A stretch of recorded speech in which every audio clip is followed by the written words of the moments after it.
네, 5.8절을 보도록 하겠습니다. 5.8절은 타이틀에 써 있는 것처럼 이미터 팔로워가 되겠습니다. 이미터 팔로워. 우리가 커먼 컬렉터라고도 하는데요. 바로 앞절까지는 우리가 커먼 이미터에 대해서 픽스 바이어스, 그리고 볼티지 디바이더 바이어스, 그리고 이미터 바이어스에 대해서 살펴봤습니다. 남은 게 지금 뭐가 있죠? 커먼 컬렉터하고 커먼 베이스가 있죠. 이거를 하나씩 다시 살펴보도록 하겠습니다. 그래서 지금 여기 5.8절은 그 중에서 커먼 컬렉터에 해당되는 건데요. 사실은 이 커먼 컬렉터라는 이름보다는 이 이미터 팔로워라는 이름으로 더 많이 불리는 그런 회로가 되겠습니다. 이 이미터 팔로워라는 이름은 여기도 뭐 잠깐 있지만 이미터가 출력이고요. 그 다음에 이미터의 그 출력 신호가 AC 신호가 입력으로 들어오는 베이스의 입력 신호와 거의 같기 때문에 그대로 따라가기 때문에 이미터 팔로워라고 불립니다. 여기 써 있는 것처럼 그 부분이죠.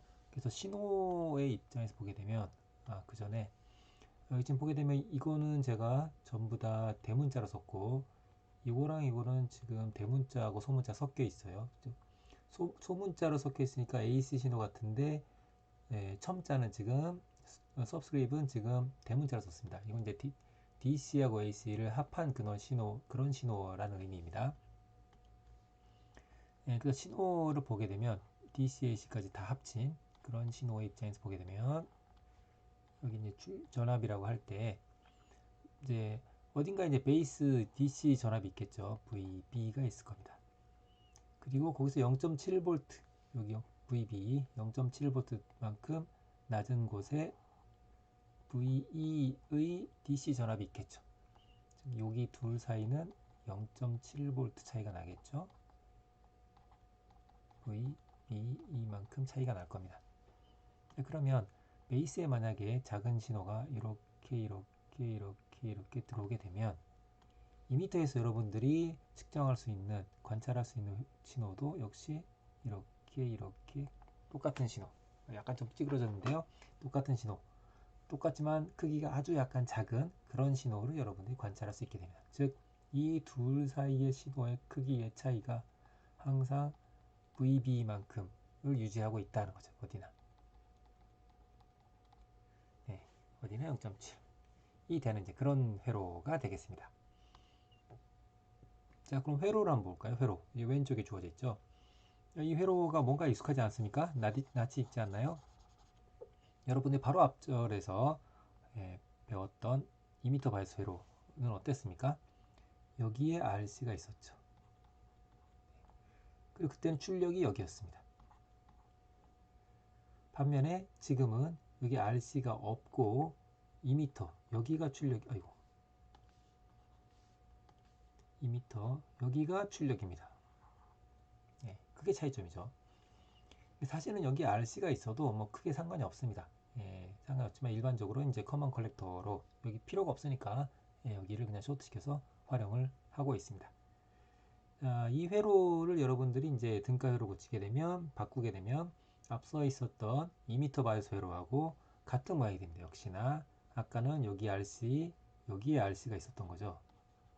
그리고 컬렉터 여기가 출력 전압이었습니다. 그랬던 것이 지금은 여기 2m 여기가 출력이 됩니다. 그게 차이점입니다. 자, 그러면 이렇게 변환된 AC 등가 회로에 대해서 AC 해석을 한번 해보고자 합니다. AC 해석을 하기 위해서 이미터 팔로워라고 하는 게 아까 전에 입력에 있는 AC 신호, 베이스에 있는 AC 신호하고 거의 똑같은 신호를 출력인 이미터에다가 내보내 준다고 하는데 그러면 왜 도대체 그런 걸 뭐하러 쓰냐? 그냥 이으면 되지 라고 생각할 수도 있을 것 같아요. 다 이유가 있기 때문에 그런 건데요. 그 이유에 대해서 조금 설명을 하고자 합니다. 여기 지금 뭐 커먼 컬렉터를 지금 쓰고 있는데 임피던스 매칭이란 말도 있고 여기 지금 트랜스퍼 쓸 때 맥시멈 파워 트랜스퍼하고는 거의 유사한 거라는 얘기도 있는데요. 여러분들이 가장 중요하게 생각해야 될 것은 여기입니다. 여기. 이 이미터 팔로워의 특징은 인풋 임피던스는 매우 크고 그 다음에 아웃풋 임피던스는 매우 작다는 거죠. 예, 그러한 특징을 갖고 있습니다. 이게 왜 중요하냐? 예, 이게 왜 중요하냐면 예, 여러분이 만약에 지금까지 했던 것처럼 앰프를 등가회로, 태분화 등가회로 형태로 앰프를 바꾸면 이렇게 됐었죠.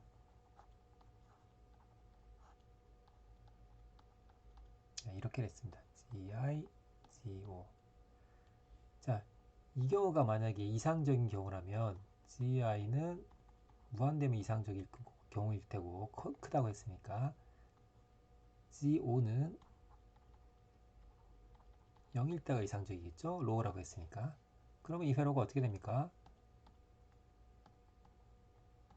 이 회로가 어떻게 되나요? 여기가 아이고 이렇게 되고 여기가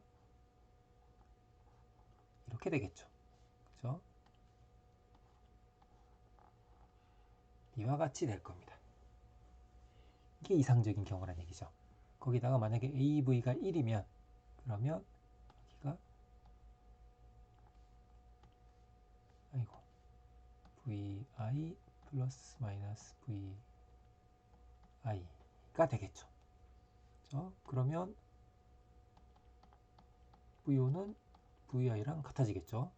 그럼 이 경우는 뭐하러 쓰느냐 도대체 라고 이제 생각할 수 있을 것 같아요. 자, 이제 이유가 있기 때문에 그러겠죠. 자, 이 경우에 만약에 여러분 여기다가 다음에 뭔가 회로가 연결됐다고 합시다. 연결을 쫙 했습니다. 앞서로 제가 이거 미세한 설명한 적이 있는데요. 자, 여기 이 빨간색 회로에 대한 등가 회로를 했더니 로드에 해당되는 RL이었다고 합시다.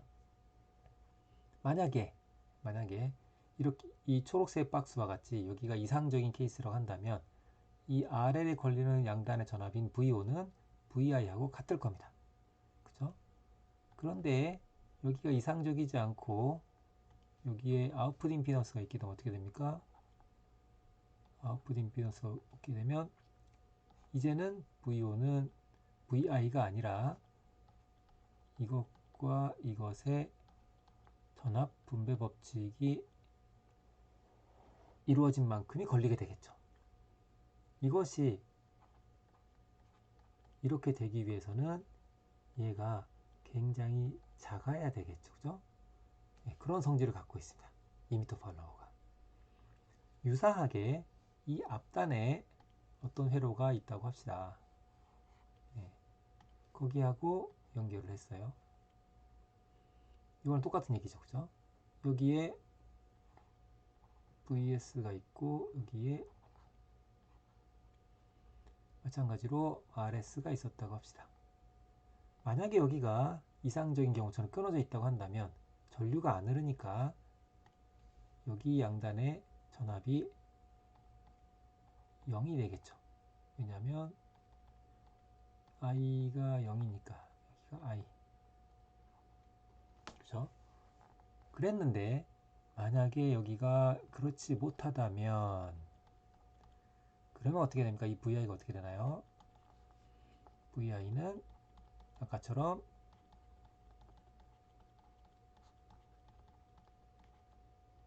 이렇게 되겠죠. 그죠? 근데 만약에 이 값이 아까 전 이 경우처럼 이 경우에는 어떻게 돼요? VI랑 VS랑 같겠죠. 그죠? 이게 무한대일 때. 이게 만약에 아이고 이게 만약에 이거랑 같아지기를 희망한다면 그럼 어떻게 됩니까? 이 GI가 굉장히 크면 되는 거죠. 그죠? 지금 그런 특징을 갖고 있죠. 그래서 이미터 팔로워가 만약에 이거 없이 이걸 바로 연결했다고 합시다. 바로. 그럼 어떻게 됩니까?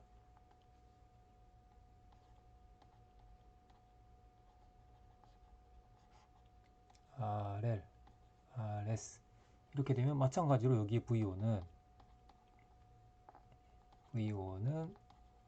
RS 플러스 RL분의 RL의 VS가 되겠죠.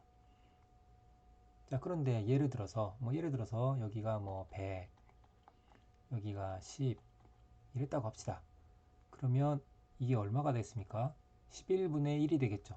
그죠? 대략 10분의 1 정도로 줄어들게 되는 거죠. 우리가 지금 앰프 같은 걸 지금 논하고 있는데, 그래서는 이제 큰일 나겠죠. 그죠? 그죠? 그런데 만약에 얘가 굉장히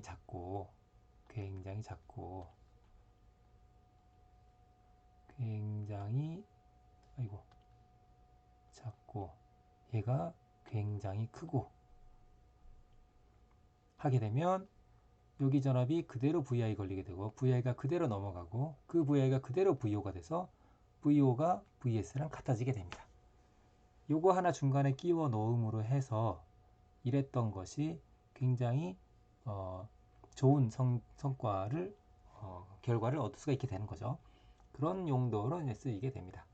여러분들이 회로 이론 시간에 이상적인 OP앰프에 대해서 아마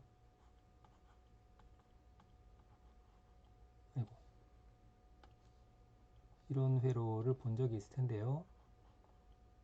네, 이런 버퍼 마찬가지입니다. 여기가 인풋 임피던스 무한대, 아웃풋 임피던스 작고, 사실 이거 작아도 뭐 100ohm보다 좀 작거나 그런 정도이긴 한데요. 어쨌든 그런 성질을 갖고 있다라는 거죠. 그래서 이제 이미터 팔로우를 쓰게 됩니다. 네, 설명이 좀 길어졌네요. 네, 그러면 그러한 이미터 팔로우에 대해서 인풋 임피던스, 아웃풋 임피던스, 볼티지 게인 이 세 가지를 한번 구해볼까요? 이 구하는 과정은 아까 전에 우리가 이미터 바이어스 회로를 했기 때문에 사실 간단합니다. 특히 인풋 임피던스 간단해요.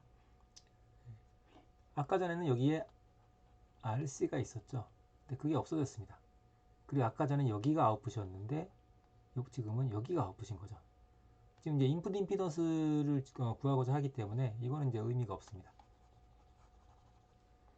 자, 그러면 여기 있는 수식도 아까 이미터 바이어스 했던 거 그대로고요.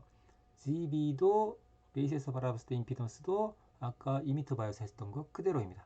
예. 따라서 인풋 임피던스는 이미터 바이어스 했던 것과 똑같이 얻어진다는 것을 알 수가 있게 됩니다. 등가율도 똑같고, 예, 당연히 똑같겠죠. 자, 근데 아웃풋 임피던스 보겠습니다. 이 아웃풋 임피던스는 좀 다릅니다. 예, 좀 다른 게 아니라 좀 많이 다릅니다. 왜냐? 아웃풋이 다르기 때문이죠. 아웃풋 단자가 다르기 때문에. 이미터 바이어스는 여기가 아웃풋이었죠. 반면에 지금은 여기가 아웃풋입니다. 그렇기 때문에 다른 거죠. 지금 여기가 아니라는 거죠. 이제 여기 아니게 됩니다. 여기가 이제 아웃풋입니다. 자, 그러면 이제 여기가 아웃풋일 때 아웃풋 임피던스를 구하고자 합니다. 예, 마찬가지로 먼저 저기에 회로도에 지금 그려져 있는 이 IO 요거를 지우겠습니다. 지금 이게 아닙니다. 이게 아니다. 싹 지우고, 네, 싹 지우고 우리가 지금 하고자 하는 것은 이렇게 해서 여기가 VO가 되고 여기가 IO입니다. 네. 이 IO와 VO의 B 언제 VI가 0일 때 그게 아웃풋 임피던스가 되는 거죠. 이 이미터 팔로우 회로의 아웃풋 임피던스가 됩니다. 이 앞서 회로를 보게 되면 네, 이와 같이 생겼죠. 네, 여기도 마찬가지 이거 싹 지우고 IO는 이렇게 IO입니다. 자, 앰프가 지금 어떻게 됩니까? 여기서부터 여기까지예요. 네, 따라서 이렇게 나온 단자 밖에서 봤을 때 전압과 전류가 되는 거죠. 여기도 밖에서 봤을 때 전압과 전류가 되는 거죠. 그래서 여기가 이제 아웃풋 커런트라고 여러분들이 생각을 하면 되겠습니다. 자, 여기에 대해서 한번 보고자 합니다. 먼저 이제 텍스트북에 나와 있는 그 방식을 보면 이 이퀘이션은 아까 이미터 바이어스 회로를 할 때 앞 섹션에서 이미터 바이어스 회로를 할 때 했었습니다. 여기가 IB고 여기 양단의 전압이 VI라고 할 때 이렇게 해서 이쪽으로 바라봤을 때 등가 저항이 GB였죠. 그래서 R은 I분의 V와 같은 관계식을 갖고 있었습니다. 그랬었고요. 그 다음에 자, 요거는 지금 없었죠. 자, 여기 흐르는 전류는 KCL 적용하게 되면, 여기다 KCL 적용하게 되면, 여기 IB하고 베타배 IB 두 개가 합쳐진 게 여기에 흐르는 거죠. 따라서 우리는 이미터에 흐르는 전류는 베이스와 컬렉터에 흐르는 전류의 합이라는 걸 알고 있기 때문에 이런 관계를 알고 있고, 여기 IB에다가 이거를 대입을 하게 되면 이와 같이 얻어짐을 알 수가 있습니다. 물론 여기서 GB는 앞서 구했던 이 GB를 얘기하는 거죠. 그러면 관계식이 어떻게 되느냐? 이렇게 되더라라는 거죠. 2m에 여기에 흐르는 전류가 이렇게 되더라라는 거죠. 즉, 다시 쓰면 VI는 REIE 더하기 REIE가 되더라라는 거죠. 자, 그러면 이런 관계식을 갖도록 하는 회로를 다시 그려보면 어떻게 되느냐? 이렇게 그릴 수 있겠죠. VI는 여기에 이런 전류가 흐른 거랑 같으니까 이와 같이 그릴 수가 있을 겁니다. 여기서 여기가 아웃풋이죠. 여기가 아웃풋입니다. 그렇죠? 따라서 여기 이 IO가 여기에 IO가 되겠죠. 자, 그러면 여기서 이쪽으로 봤을 때의 태분안의 등가 저항은 이렇게 잘랐을 때 여기에 있는 태분안 등가 저항이죠. 태분안 등가 저항은 독립전원을 없애놓고 저항만 따지면 되죠. 그게 가장 간단한 방법 중에 하나죠. 그러면 어떻게 됩니까? 쭉 들어가서 갈라졌죠. 갈라졌으니까 병렬입니다. 따라서 병렬로 구할 수가 있고, 이 값은 보통 뭐 100ohm대 이상, 몇백 ohm 이상, 이거는 이제 뭐 15ohm, 20ohm 커봤자 그런 정도 다니기 때문에 이게 훨씬 큽니다. 따라서 병렬 저항은 작은 쪽을 따라가게 되니까 이렇게 된다는 것을 알 수 있죠. 그렇죠? 저항이 작은 쪽에 전류가 많이 흐르게 되니까 그쪽 저항을 따라가게 됩니다. 따라서 아웃풋 임피던스는 스몰 r가 거의 같다라는 것을 알 수 있다는 거죠. 자, 이제 오른쪽 회로도 보게 되면 앞서 얘기했던 것처럼 여기가 VO니까 여기가 VO인 거죠. 그리고 얘기했던 것처럼 여기가 IO입니다. 네, 여기 아니란 얘기죠. 아닙니다. 자, 그러면 이 회로를 잘 보게 되면 여기서 봤을 때의 아웃풋 임피던스는 R은 I분의 V인데 VI가 0일 때였었어요. VI는 여기 연결되는 게 VI입니다. 근데 여기 전압이나 AC 전압인데 여기 전압이나 여기 전압이나 여기 전압이나 여기 전압이나 다 같은 전압이죠. 그죠? 다 붙어 있으니까. 따라서 여기가 그라운드가 된다는 얘기죠. 그라운드. 여기가 0. 자, 그럼 이 회로도만 딱 봤을 때 여기서 쭉 따라가 보면 갈림길이 생기죠. 이렇게 위아래로 갈라집니다. 따라서 병렬이죠. 아래쪽으로는 그라운드까지 RE가 있고 위쪽으로는 쭉 그라운드까지 스몰 RE가 있습니다. 이 두 개의 병렬이 된다는 것을 회로도에서도 우리가 예상을 할 수가 있고 그게 맞다는 것을 확인할 수가 있었습니다. 뭐 이와 같이 풀어도 상관없습니다. 자, 이번에는 조금 다르게 한번 구하는 방법을 볼까요? 조금 다른 방법 두 가지를 한번 살펴보고자 합니다. 여러분들이 이렇게 회로를 해석하는 거에 조금 더 익숙하게 만들기 위해서 일부러 그런 건데요. 다시 요거 지우고 여기도 지우고 네. 자, 지금 하고자 하는 것은 어떤 거를 얘기하는 거냐면 아까 얘기했던 것처럼 여기가 출력이에요. 여기가 VO 여기가 IO입니다. 자, 그런데 자, 이 회로 원래 회로가 이거죠. 그죠? 이 회로를 이제 등가 회로로 바꾼 게 이 회로가 되는데 이 회로를 지금 어떻게 바꾸고 싶은 거냐면 이 저항을 살짝 이쪽으로 좀 옮기겠습니다. 이렇게.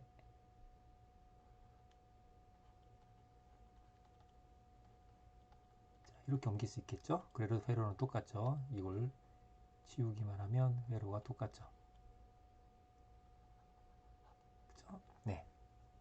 마찬가지로 여기가 VU가 됩니다. 자, 그럼 뭘 하고 싶은 거냐면 지금 요 슬라이드에서 하고 싶은 것은 여기서 이렇게 잘라서 이쪽으로 봤을 때의 등가 회로를 구하고자 합니다. 이쪽으로 봤을 때. 그럼 그 등가 회로에다가 요거 붙이면 되겠죠. 그죠? 그게 여기서 끊었을 때 봤을 때의 등가 회로가 되겠죠. 그래서 일단 1차로 스텝 1 여기서 잘라서 이쪽을 보자 라는 거죠. 네. 그럼 거기가 어디입니까? 여기죠. 여기서 잘라서 이쪽으로 보는 거죠. 이쪽으로. 이 2m 단자와 그라운드 사이입니다. 요 2m 단자와 그라운드 사이가 되는 거죠. 네. 자, 이것도 똑같이 한번 그려볼까요? 이런 식으로 다시 그릴 수 있습니다. 여기를 어떻게 그릴 수 있냐면 여기를 아까 전에 있었던 저항을 이렇게 하고 자, 이렇게 해서 여기서 이렇게 잘라서 이쪽으로 몽땅 다 2m하고 그라운드하고 사이의 등가 회로를 보고 싶은 겁니다. 자, 그래서 여기에다가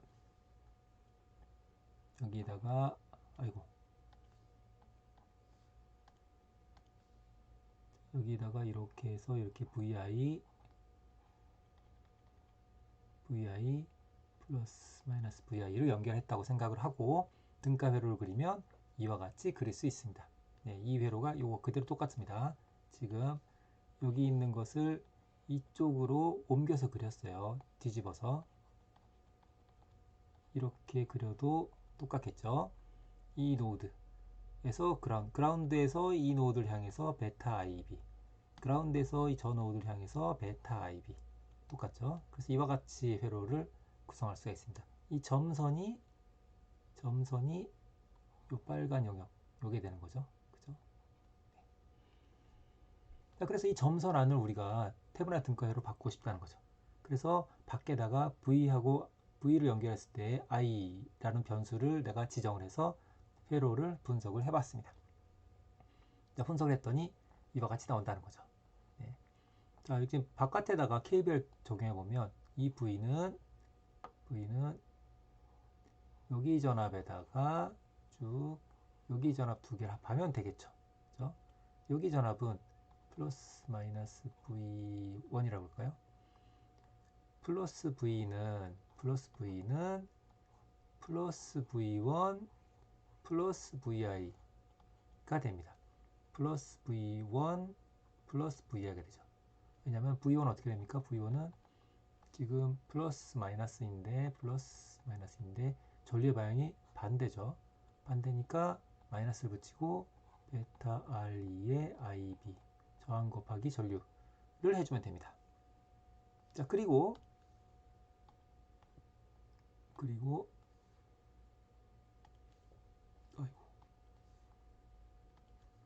이 노드에다 KCL 적용하게 되면 어떻게 됩니까? I 플러스 IB 플러스 베타 IB 들어오는 전류의 합은 0이 되겠죠. 그죠? 따라서 이와 같이 쓸 수가 있습니다. 이거를 적용해 보는 거죠. 즉, 요 IB 이거는 뭡니까? 이거는 거의 베타 IB랑 같죠. 그래서 이것을 여기에다가 집어넣어주면 되는 거죠. 그러면 마이너스 I가 되니까 그냥 플러스 I가 되겠죠. 이게 됩니다.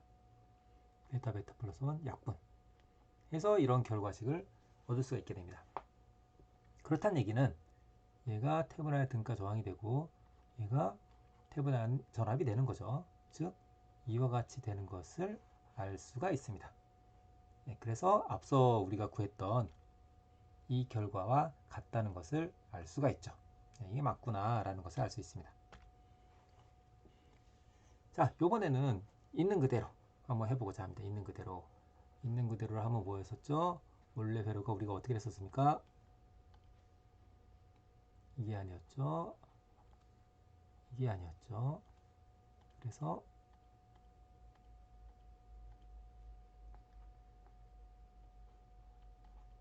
VO고 여기가 IO일 때 이렇게 잘라서 이쪽으로 봤을 때의 태분의 등가 회로를 구하고 싶은 거죠. 마찬가지로 여기가 지금 이렇게 VO 이렇게 IO일 때 이것도 지우자. 걸리적거린다. 네, 이렇게 했을 때 자, 이렇게 해서 여기서 이렇게 잘라서 이쪽으로 봤을 때 태분의 등가 회로 이 나머지 다 이렇게 몽땅 다를 이제 태분의 등가로 바꾸고 싶은 거죠. 여기다 VI를 연결해서 해도 되는데요. 지금 이제 아웃풋 임피던스만 사실 궁금하기 때문에 VI를 이제 쇼트 시켰습니다. VI를 0으로 하게 되면 여기가 이렇게 쇼트가 되겠죠. 그럼 여기가 쇼트가 되는 거죠. 그러면 여기가 이제 2m죠. 여기가 2m. 여기도 2m, 여기가 2m가 되는 거죠. 다 붙어 있으니까. 그러면 2m하고 그라운드 사이에 이러한 저항이 있습니다. 여기가 2m죠. 2m하고 그라운드 사이에 이러한 저항이 있고 IB는 2m를 향해서 있죠. IB는 2m를 향해서. 베타 IB도 그라운드에서 2m를 향해 있습니다. 베타 IB가 그라운드에서 2m를 향해 있죠. 그 다음에 라지 RD가 연결되어 있습니다. 따라서 이게 요거랑 같다는 것을 알 수가 있습니다. 언제? VI가 0일 때. 자, 이 경우에 대해서 마찬가지로 밖에다가 V를 걸어놓고 그때 흐르는 I라고 했을 때 둘 사이 관계를 한번 정리를 해보겠습니다. 자, 정리해보면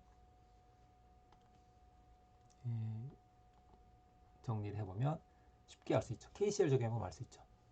자, 그럼 여기다가 이것도 같은 노드죠. 같은 노드 KCL 적용해보면 들어오는 전류는 나가는 전류 합이죠. 그죠? 자, 그러면 여기 나가는 전류는 R분의 V. 여기 전부 다 V죠. 여기도 V, 여기도 V, 여기도 V. 다 병렬이니까 다 V입니다. 따라서 나가는 전류는 이 I, 여기 흐르는 I1이라고 할까요? 이게 I1이죠. 그죠? 그 다음에 또 뭐가 있습니까? 자, 여기 흐르는 전류가 또 I2가 있겠죠. 그죠? 그 I2는 어떻게 됩니까? I2는 R분의 V가 되겠죠. 요게 마이너스 IB가 되겠죠. 그래서 뭐 IB는 사실 안 써도 상관없습니다. 예, 어쨌든 이렇게 된다는 걸 알 수 있습니다. 그게 여기 있죠. 이렇게 곱한 거. 그죠? 화살표가 좀 이상하다. 네. 자, 그 다음에 여기 있는 거는 요거랑 I2랑 똑같은 전류에다가 베타배만 해주면 되죠. 여기 I3. 그죠? I3는 베타의 I2입니다. 그죠? 베이스 전류의 베타배가 된 게 컬렉터 전류니까. 따라서 이렇게 곱한 게 I3가 되는 거죠. 이렇게 정리하게 되면 이렇게 이 베타 플러스 1이나 베타나 약분할 있으니까 그럼 이렇게 되겠죠. 정리하면 이렇게 됩니다. 그래서 우리는 지금 아웃풋 임피던스 구하고 싶은 거니까 I분의 V를 구하면 되는 거죠. 왜냐면 V는 어쩌고 저쩌고 I의 형태로 나올 테니까. 왜냐면 VI를 0으로 넣기 때문에 이 항이 없을 겁니다. 요게 없을 거다라는 걸 알 수가 있죠. 그래서 요것만 지금 구하고 싶은 거죠. 이것만. 따라서 I분의 V를 해주면 됩니다. 그러면 모양 어떻게 됐습니까? 분의 1, 분의 1, 분의 1이죠. 즉 병렬 저항이 되는 거죠. 따라서 아까 얘기했던 맨 처음 우리가 구했던 병렬 아웃풋 임피던스와 같다, 똑같이 나오는구나 라는 것을 알 수가 있습니다. 예, 이쪽에서 봤을 때 갈라지네, 두 개의 병렬이네 라는 결론에, 똑같은 결론에 도달할 수 있었다 하는 거죠. 이렇게 구하나 저렇게 구하나 결국 같은 결론에 도달할 수 있다 라는 것을 한번 보여주기 위해서 몇 가지 조금씩 다른 방법에 대해서 여러분들에게 소개를 해봤습니다. 예, 그리고 볼티지 게인입니다. 볼티지 게인은 우리가 등가 회로가 이렇게 된다는 걸 이제 알았기 때문에 손쉽게 구할 수 있죠. 여기 전압은 이 전압에 대해서 저항 두 개의 볼트 디비전 하면 됩니다. 전압 분배 법칙에서 얻을 수가 있는 거죠. 그래서 전압 분배 법칙 쓰게 되면 이와 같이 될 것이고, 일반적으로 그래서 이제 AV는 양변을 VI로 나눠주면 되니까 쉽게 이렇게 된다는 걸 알 수가 있고, 이런 경우가 일반적이기 때문에 거의 이렇다라는 것을 알 수가 있죠. 네, 그래서 등가 회로를 활용한 방법을 통해서 AV를 우리가 구할 수가 있었습니다. 그리고 회로도에서 바로 이제 구할 수 있으면 좋겠다라는 거죠. 우리가 픽스 바이어스나 이미터 바이어스 했던 것처럼 할 수 있으면 좋겠다. 그래서 그 방법 그대로 유사하게 적용을 해 보겠습니다. 우리가 픽스 바이어스에서는 베이스에서 컬렉터 쪽이었는데, 이렇게 갈 때는 일단 마이너스를 붙이고 이쪽에 있는 모든 저항 RE 프라임 분의 이쪽 출력 쪽에 있는 모든 저항 AC 등가 저항이죠. 의 B로 나타났었어요. 지금은 이제 2m 쪽이 출력이니까 어떻게 되냐면 이렇게 안 되고 이와 같이 되는 거죠. 좀 크게 그리겠습니다.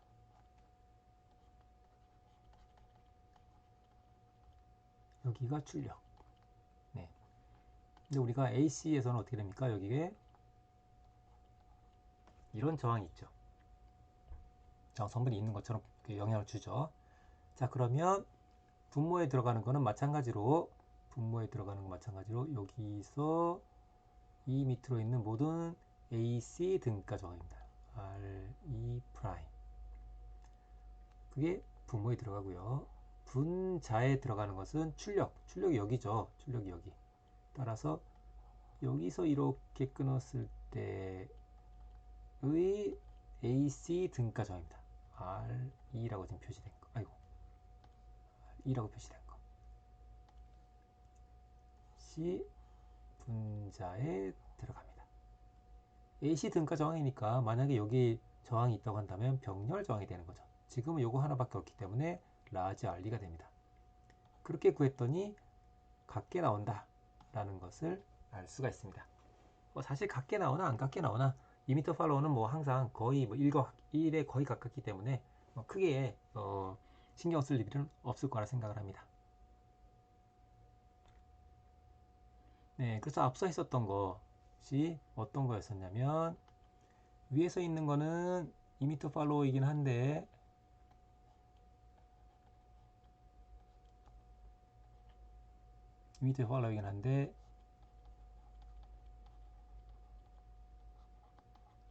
이렇게 해서 이 왼쪽으로 태분할 등가 회로를 구했던 것이 이렇게 했었고, 두 번째 있는 것은 여기서 왼쪽으로 다 구했던 것이 이제 여기 있는 내용이 됐었죠. 그죠? 네. 그렇게 함으로 해서 여러분들이 등가 회로를 이제 구할 수가 있었다라는 거죠. 그래서 여기 지금 보게 되면 볼티지 게인이 1이고 앞에 1이 곱해져 있죠. 거의 1 곱하기나 마찬가지니까, 그 다음에 아웃풋 임피던스가 여기 써 있는 것을 알 수가 있습니다. 이게 거의 이렇게 되는 거죠. 그래서 요거랑도 거의 결과적으로는 같아지게 되는 것을 알 수가 있습니다. 예, 그리고 페이즈입니다. 우리가 지금 AV가 얼마였습니까? 아이고, AV가 거의 1이었죠. 예, 뭐냐, 양수란 얘기죠. 양수이기 때문에 입력과 출력은 위상이 같습니다. 동상이란 얘기죠. 그렇다는 것을 알 수가 있습니다. 예, 그리고 RO에 의한 영향 같은 것은 여기 책에 보면 우리 텍스트북에 보면 유도가 되어 있는데요. 여러분들도 직접 한번 유도를 해보기 바라겠습니다.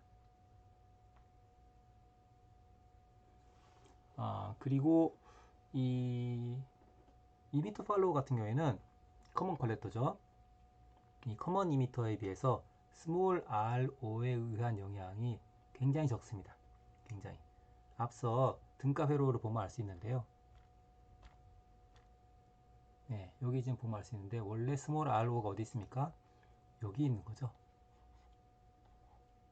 네, 그라운드하고 이미터 사이에 있습니다. 근데 지금 그라운드하고 이미터 사이 병렬로 되어 있는 게 여기 있죠. 근데 얘는 보통 1km 미만인 것들이 많습니다. 근데 얘는 어떻습니까? 40K, 50K 이렇잖아요. 그럼 병렬 저항은 어떻게 되겠습니까? 당연히 얘는 거의 무시해도 상관없는 그런 게 되는 거죠. 그렇기 때문에 요거는 안녕이 됩니다. 많은 경우에 거의 항상 그렇다는 얘기죠. 거의 항상 그렇다. 예, 무시해라. 예, 무시해라. R은 무시해라. 사실 RO의 영향을 굳이 영향을 반영한다면 커먼 이미터가 그렇고요.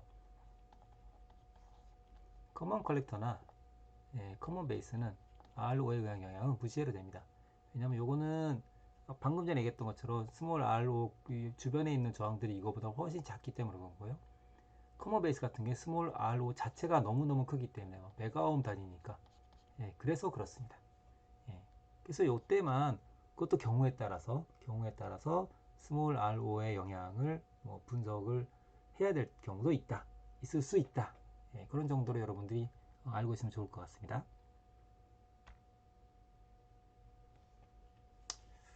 네, 여기 지금 보게 되면 볼티 디바이더 바이오스 회로가 나와 있는데요. 2m 바이오스 하고 거의 비슷하죠. 여기 저항이 하나 더 있는 것만 차이가 있는데 여기도 마찬가지 여기 지금 RC가 없는 경우와 있는 경우에 대해서 얘기하고 있습니다. 이 둘 사이의 차이점은 AC 분석에서의 차이점은 거의 없다고 봅니다. 거의. 굳이 따진다면 여기 VC가 달라지는 거죠. VCC에서 VE를 뺀 게 되는데 Q포인트 DC 해석을 얘기하는 겁니다. DC가 되는데 이때는 요 VRC도 빼줘야 되니까 VCQ 값이 더 작아지게 되겠죠. 그죠? 그런 게 좀 차이가 있다라는 정도죠. 어쨌든 하다 보면 이제 DC 커런트가 달라질 수 있고 그것 때문에 스몰 R가 달라질 수도 있겠으나 이건 거의 영향이 없다고 보면 되겠습니다. 요거는 그냥 무시해도 되고요. 그러니까 여러분들이 이미터 팔로우를 볼 때는 여기 저항이 있으나 없으나 거의 항상 무시해도 되는 정도라고 생각을 하면 무리가 없겠습니다. 분석하는 경우에 그렇고요. 여러분들이 만약에 설계하는 경우라고 한다면 굳이 일부러 저기다가 저항을 넣을 이유는 없으니까 그렇기 때문에 그것도 마찬가지가 되겠습니다.